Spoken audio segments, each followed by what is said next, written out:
Good morning, afternoon, evening, and good dawn, gamer fam. This is your boy Cypher, wishing you a funky fresh day. Today I wanted to cover a game that I've been sleeping on for a little bit. Initially released around early March, Guardian Tales by Cocko Games is a tall glass of awesome RPG goodness that hits all the nostalgia buttons with extremely tight, easy gameplay and colorful chibi characters that are adorbs enough for any anime gacha fan while being just cool enough to not threaten your masculinity. I mean, just look at that tiny Death Knight. I mean, who's my little bringer of death, right? That's right, you are. Don't pause. Press play. As usual, thanks for stopping by my channel for new info, and while exploring around, if you find yourself cracking an uncontrollable smile or considering a new game that you didn't think about, I urge and encourage you to hit that like and subscribe button for more shenanigans.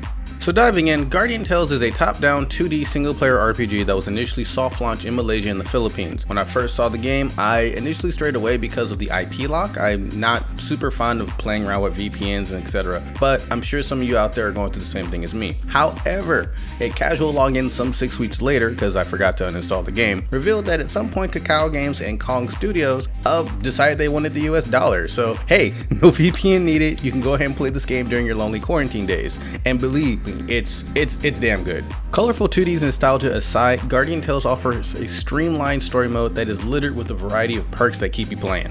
There are literally dozens of characters, weapons, and weapon types, and weapon and armor upgrades, classes, class evolutions, and character unlocks keep the game fresh and replayability high. Gameplay wise, you have to think of this as like an old school Zelda from 90s, maybe early 2000s. The controls are simple and easy to understand with a D-pad, an attack button, a special button, and a really big sprint button.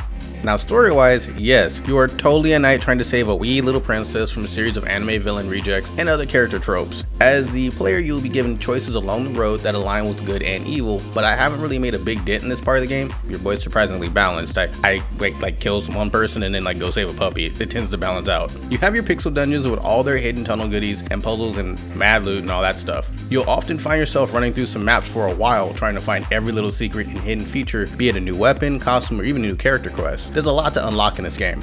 Characters level their base levels with EXP crystals you get from each map you run. This allows you to superficially level other characters you haven't used yet by farming materials with your main tunes. Other aspects of character development such as class evolution and awakening is done via material for dungeon farming, which can be done on autoplay if you see fit.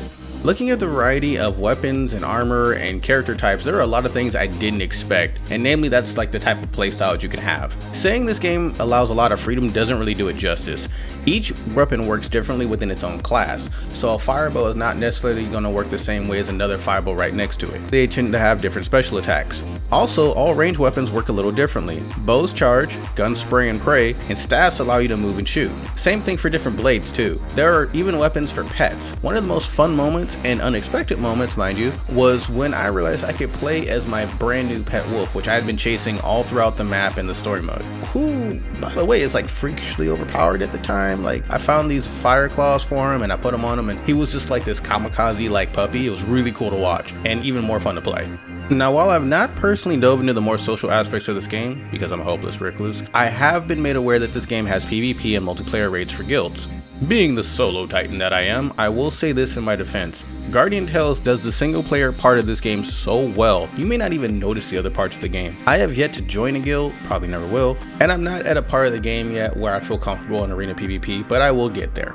Now let's address that elephant in the room, the free to play versus pay to win. Store-wise, I have not been tempted to play any gacha at all, even though this game has given me a copious amount of gems. While this game is stamina based, I have not hit the stamina ceiling at all during my play periods. Your stamina, by the way, counted in cups of coffee, is replenished via watching ads and bought in game with purple coins that you find in dungeons and premium gems as well. Gems for the most part, by the way, are used for costumes, gold exchange, and gacha summons, none of which is really needed to play the game itself. It's perfectly fine as is. So free to play gamers can relax on this one. You'll get a lot of free gems too if you feel the need to use them.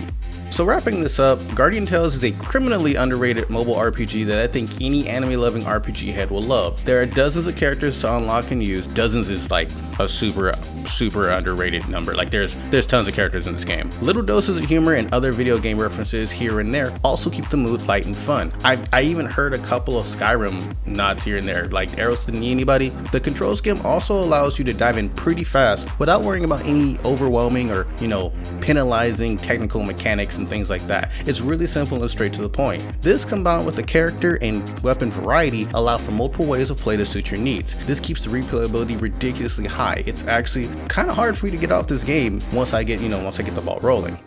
So what do you guys think, hot or not? I'm definitely urging you all to give this a try. Again, I sat on this game for almost 2 months and kind of regret it because it's just so polished. I didn't realize it. The aesthetic, the chibi characters, the colors, there's just so much from my mind. It got blown in like confetti after the first hour. This game could totally be on a Game Boy back in the day, or something you'd find on like a Microsoft store, Sony store, or something like that for like $2. Do you agree? Let me know in the comments down below. I have more videos to catch up on. I gotta get out of here. I think I owe you guys like 10 videos at this point. I've been kind of lazy during quarantine. Love, peace, and await your hunts, y'all. Late.